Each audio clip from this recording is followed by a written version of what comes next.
नमस्कार तथा सुप्रभात। काया कैरनमा तपाईलाई साथी मदन पौड्यालसँगै दिपा तिमल सिन्हाको स्वागत छ। काया कैरन उज्यालो रेडियो नेटवर्कसँगै उज्यालो अनलाइन र मोबाइल एप्लिकेशनबाट एकसाथ प्रसारण भइरहेको छ। आज 2078 साल चैत 9 गते बुधबार, चैत कृष्ण पक्षको पञ्चमी उपरान्त षष्ठी तिथि, सन् 2022 मार्च 23 तारिक। काया कैरन सुरु गरौं मुख्य खबरका शीर्षकहरूबाट। सत्ता गठबन्धनले थाल्यो तालमेल ढाँचामा छलफल, निर्णय छिटो गर्न प्रचण्ड र नेपालको जोड, काङ्ग्रेसको निर्णय कुर्न देउबाको आग्रह, सिद्धान्त र विचारभन्दा व्यक्तिगत स्वार्थका लागि राजनैतिक दल परिवर्तन गर्ने लहर बढ्यो। बजारमा विषादी सजिलै पाइँदा दुरुपयोग मानिसका लागि आत्महत्याको मुख्य साधन बन्दै, तर सरकारी नियमन प्रणाली भने फितलो।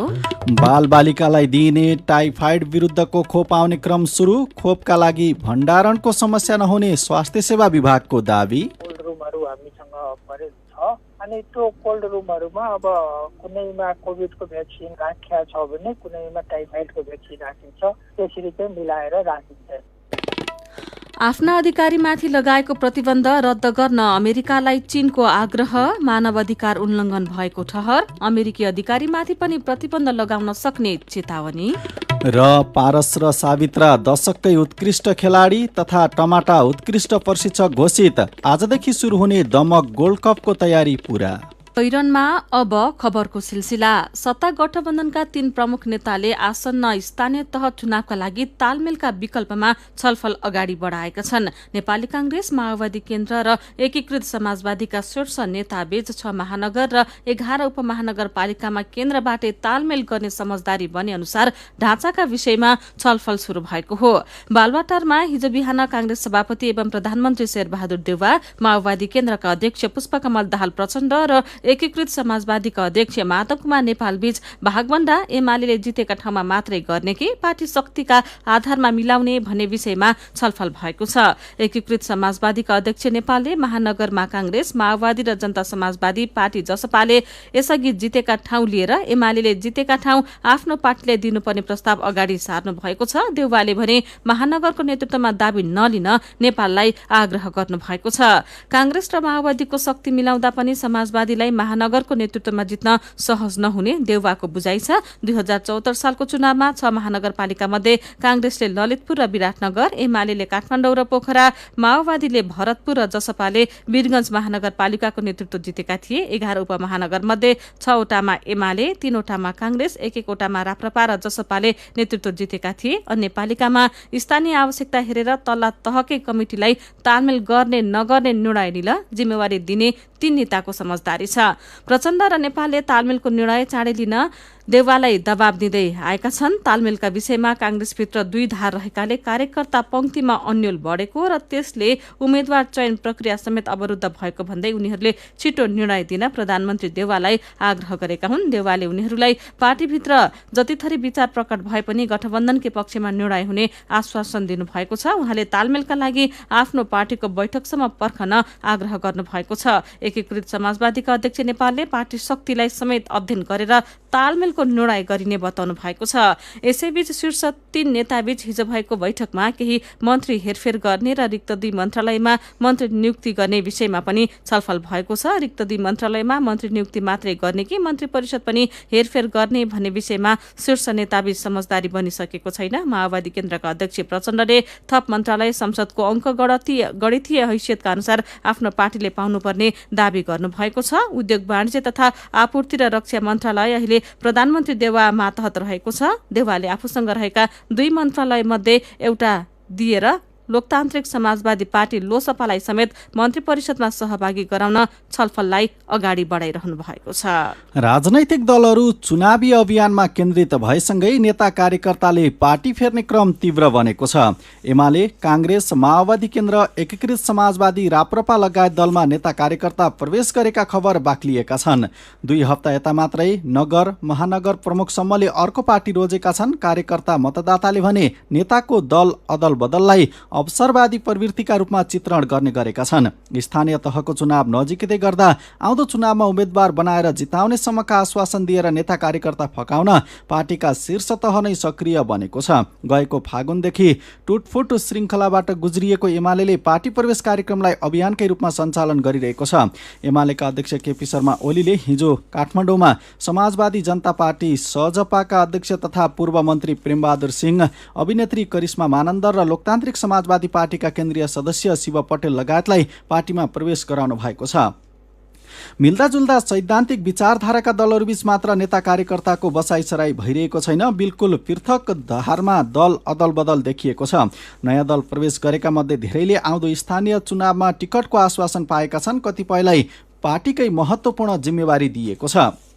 यसैबीच स्थानीय तह चुनावमा बहालवाला पदाधिकारीलाई आउँदो वैशाख 30 गतेमा तोकिएको चुनावमा उम्मेद्वार बन्न पदबाट राजीनामा दिनुपर्ने भनी निर्वाचन आयोगले गरेको आचार संहिता तत्काल कार्यान्वयन नगर्न सर्वोच्च अदालतले अल्पकालीन अन्तरिम आदेश दिएको छ। दुवै पक्षलाई सर्वोच्च अदालतले आउँदो 13 गते छलफलका लागि बोलाएको छ। यसैबीच भूतपूर्वावी कार्यविधि बनाएर निर्वाचन आयोगका पदाधिकारी र कर्मचारीले दोब्बर सुविधा बुझिरहेका छन्। गएको फागुन 30 मा आर्थिक व्यवस्थापन कार्यविधि स्वीकृत हुनुभन्दा 36 दिन अघिदेखि उनीहरूले सुविधा भत्ता लिइरहेका छन्। यो सुविधा मतगणना सकिएको 35 दिनसम्म जारी रहनेछ।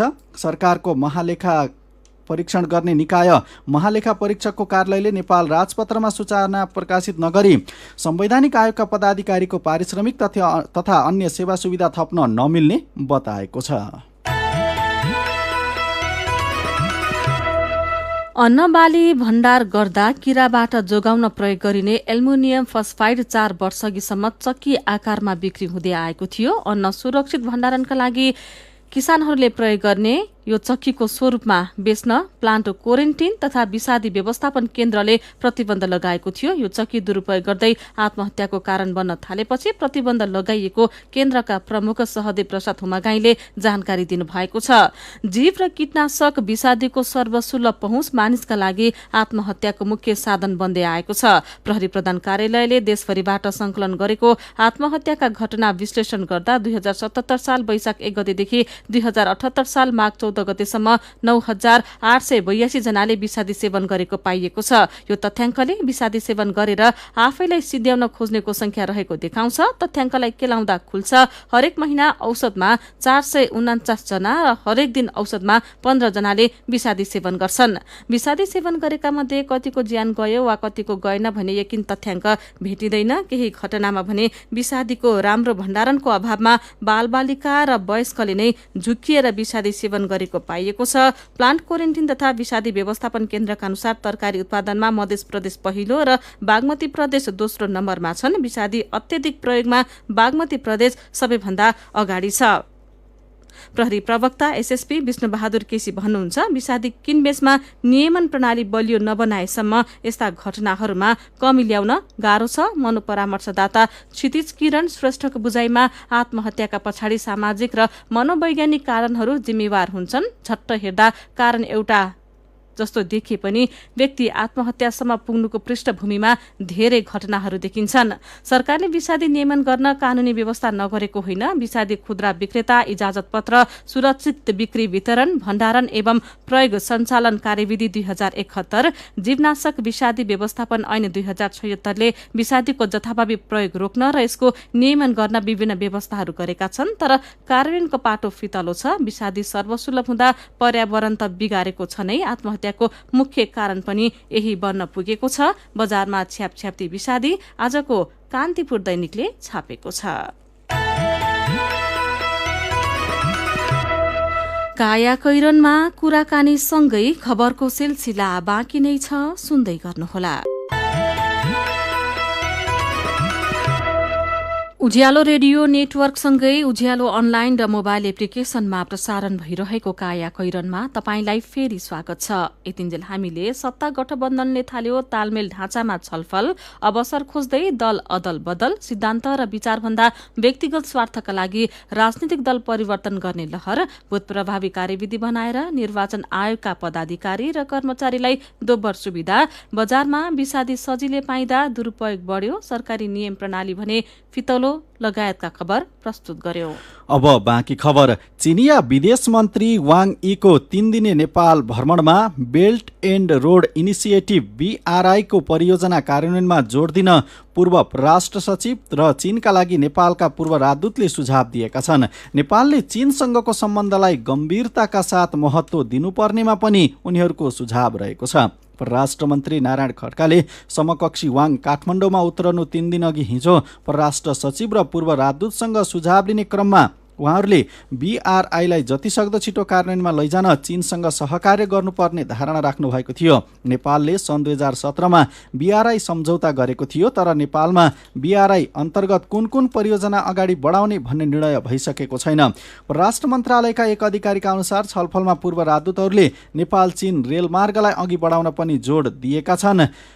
परराष्ट्र मन्त्री नारायण खड्काले सबै पूर्व सचिव र पूर्व राजदूतहरूको सुझावलाई आत्मसात गरेर चिनिया विदेश मन्त्रीको भ्रमणका क्रममा काम गर्ने प्रतिबद्धता समेत व्यक्त गर्नुभएको छ। आउँदो 25 गतेदेखि बालबालिकालाई टाइफाइड विरुद्धको खोप लगाइने भएकाले सरकारले त्यसको तयारीलाई तीव्र पारेको छ। 15 महिनादेखि 15 वर्षसम्मका 75 लाख बालबालिकालाई अभियान अन्तर्गत खोप लगाउने सरकारको योजना छ। त्यसका लागि विभिन्न देशबाट टाइफाइड विरुद्धको खोप आउने क्रम शुरू भइसकेको छ। खोप शुरू गर्ने बेलासम्म 80 लाख डोजभन्दा धेरै खोप आइसक्ने दावी गरिएको छ। अहिले पनि केही मात्रामा खोप भित्रिसकेको छ। साथी जानुका दुवाडीले स्वास्थ्य सेवा विभागको आपूर्ति व्यवस्थापन शाखाका प्रमुख सुरेन्द्र चौरासियालाई खोप भण्डार कसरी भइरहेको छ भनेर सोध्नु भएको छ।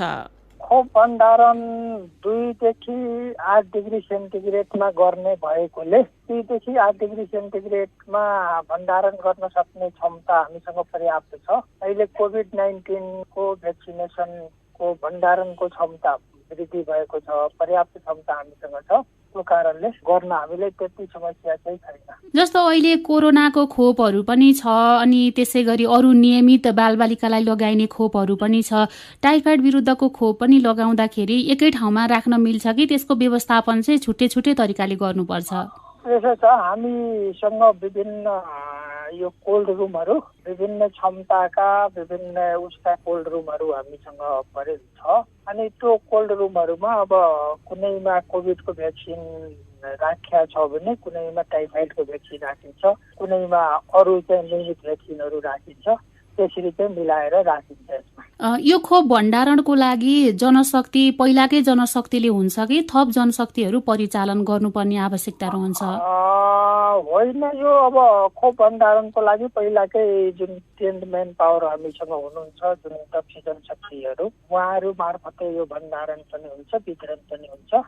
त्यो कारणले अब यसको लागि थप जनशक्ति छुट्टै चाहिँ अब चाहिँदैन। जहाँ जनशक्तिको अलि अभाव छ जुन ठाउँमा, त्यहाँ थप जनशक्ति चाहिने होला।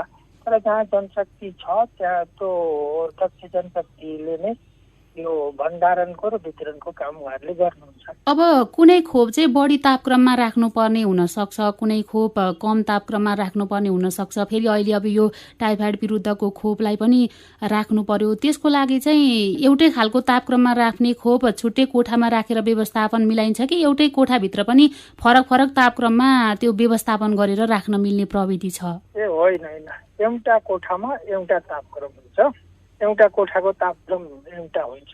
त्यो जुन कोठामा जस्तो अब हाम्रो धेरै भ्याक्सिनहरू 2 देखि 8 डिग्री सेन्टिग्रेडमा राख्ने भ्याक्सिनहरू हामीसँग धेरै छन्। त्यो भ्याक्सिनहरूलाई हामीले अब 2 देखि 8 डिग्री टेम्परेचरमा राख्छौँ। जुन माइनसमा राख्नुपर्ने भ्याक्सिनहरू छ त्यो माइनस, जस्तो -20 मा मोडर्ना खोप हामी राख्छौँ भने त्यो -20 मा राख्ने हामीसँग त्यसको पनि अब कोल्ड रुम छ, त्यसमा राख्छौँ भने। अब फाइजरको खोपको लागि हामी -70 भन्दा माथि 80-90 डिग्री राख्ने खालको हामीसँग छुट्टै त्यो फ्रिजर छ, त्यसमा हामी राख्छौँ। यो वितरणको काम चाहिँ कहिलेदेखि सुरु हुन्छ? विभिन्न प्रदेशमा कहिलेदेखि पठाइन्छ? अब 25 गतेदेखि अभियान सुरु गर्ने भनिएको छ। प्लानिङ गर्दैछौँ, खोप आइ पनि रहेको छ, प्लानिङ गर्दैछौँ। अब त्यो अनुसारको वितरण गर्ने काम अब भनौँ न हाम्रो एक ढङ्गले सुरु भइ पनि सकिया छ। हाम्रो एक ढङ्गले वितरणको प्रदेशमा हामीले यहाँबाट पठाइदिन्छौँ। प्रदेशबाट अब विभिन्न ठाउँहरूमा खोप लगाउने केन्द्रहरू जिल्लाहरूमा उहाँहरूले पठाउनुहुन्छ। उहाँ हुनुहुन्थ्यो स्वास्थ्य सेवा विभागका आपूर्ति व्यवस्थापन शाखाका प्रमुख सुरेन्द्र चौरासिया। काया कैरनमा मेरो पनि भन्नु छ र कार्टुनसँगै खबरको सिलसिला बाँकी नै छ, सुन्दै गर्नुहोला। सीधा कुरा प्रष्ट विचार काठमाडौँमा 90 मेगाहर्ज उज्यालो रेडियो नेटवर्क मार्फत देशभरिका विभिन्न एफएम स्टेशन तथा उज्यालो अनलाइन र मोबाइल एप्लिकेशनमा प्रसारण भइरहेको काया कैरनमा तपाईंलाई फेरि स्वागत छ। अब बाँकी खबर। व्यवसायीले विदेशबाट आयात गरिएको मालवस्तु अब काठमाडौँमै ल्याएर भन्सार जाँचपास गर्न पाउने भएका छन्। सरकारले तोकेका सीमानाकामा आइपुगेका मालवस्तु काठमाडौँको चोबार सुक्खा बन्दरगाहमा भन्सार जाँचपास गर्न सकिने व्यवस्था भएको हो। अर्थ मन्त्रालयले काठमाडौँमा जाँचपासका लागि मालवस्तु ल्याउने सूचना राजपत्रमा प्रकाशित गरेको छ, जस अनुसार आयातकर्ताले नेपालको सीमास्थित भन्सार कार्यालयबाट आन्तरिक परिवहन गरी काठमाडौँको चोबार सुक्खा बन्दरगाह भन्सार कार्यालयमा जाँचपासका लागि मालवस्तु ल्याउन सक्ने उल्लेख छ।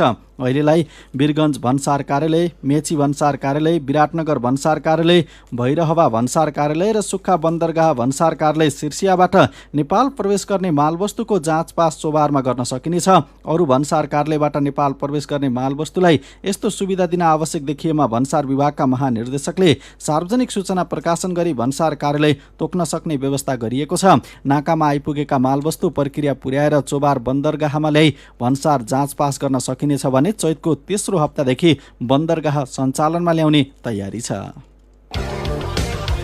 मेरो पनि भन्नु छ। नेपालले चालु आर्थिक वर्षको 8 महिनामा 1 खर्ब 47 अर्ब रुपियाँको वस्तु विदेश निर्यात गरेर नयाँ रेकर्ड बनाएको र 13 खर्ब रुपियाँको वस्तु आयात गरेको खबरमा नवराज रेग्मीको प्रतिक्रिया छ। निर्यात बढ्नु राम्रो र स्वाभाविक नै हो, तर निर्यात बढ्दैमा समग्र व्यापारको प्रतिनिधित्व गर्न सक्दैन। व्यापार घाटा र शोधनान्तर स्थिति पनि हेरिनुपर्छ। यसै विषयमा विष्णुप्रसाद ढुङ्गाना लेख्नुहुन्छ, आफ्नै देशको उत्पादन निर्यात गर्न सकेको भए त राम्रो पनि हुन्थ्यो, तर गरेको भए पो। नेपालको आयात निर्यात व्यापारमा खुसी हुनुपर्ने अवस्था बनेकै छैन। गोविन्द देवकोटाको प्रतिक्रिया छ, निर्यातको रेकर्डमा कसरी खुसी हुनु र? नेपालबाट बाहिरिने युवा मात्रै हो जस्तो लाग्छ, त्यो पनि सित्तैमा। अरू बाँकी त नुनदेखि सुनसम्म सबै विदेशबाट आयात हुन्छ। किशन राई पनि दुखी हुँदै लेख्नुहुन्छ, कृषि प्रधान देशमा कृषि औजारको आयात बढेको भए सुहाउँथ्यो, तर विडम्बना कृषि उत्पादन नै आयात हुँदा देश परनिर्भर बन्दै गइरहेको छ। अनि पौडेल हिमलाल भन्नुहुन्छ, गाउँघरमा फलाएको उत्पादनले बजार नपाएर कोहिन्छ, विदेशबाट जति पनि आउँछ। विचारका लागि तपाईलाई धन्यवाद। मेरो पनि भन्नु छ। मेरो पनि भन्नु छ प्रस्तुत गर्दै हुनुहुन्थ्यो साथी अर्जुन पोखरेल। काया कैरनमा अब विदेशको खबर। अमेरिकाले चीनी अधिकारीहरूमाथि लगाइएको प्रतिबन्ध तत्काल रद्द गर्न चीनले माग गरेको छ। प्रतिबन्ध खारेज नगरिएमा बदलामा अमेरिकी अधिकारीमाथि पनि प्रतिबन्ध लगाउने चीनले चेतावनी दिएको चिनिया समाचार संस्था सिन्हुवाले जनाएको छ। चीनले आफ्ना अधिकारीमाथि लगाएको प्रतिबन्धबाट मानव अधिकार उल्लङ्घन भएको ठहर गरेको छ। अमेरिकाले पूर्वाग्रह राखेर आफ्ना अधिकारीमाथि अनावश्यक दबाव दिन थालेको पनि उसको भनाइ छ। चीनले उइगुर मुसलमान तथा अन्य अल्पसंख्यक समुदायमाथि दमन गरेको आरोपमा अमेरिकाले केही चीनी अधिकारीमाथि प्रवेशमा प्रतिबन्धको घोषणा गरेको छ। यस्तो प्रतिबन्ध लगाइएका चीनी अधिकारीको संख्या र परिचय भने खुलाइएको छैन। अमेरिकी अधिकारीले चीनको सिन्चियान प्रान्तमा कम्तीमा 10 लाख उइगुर मुस्लिमलाई बन्दी बनाइएको दावी गर्दै आएका छन्।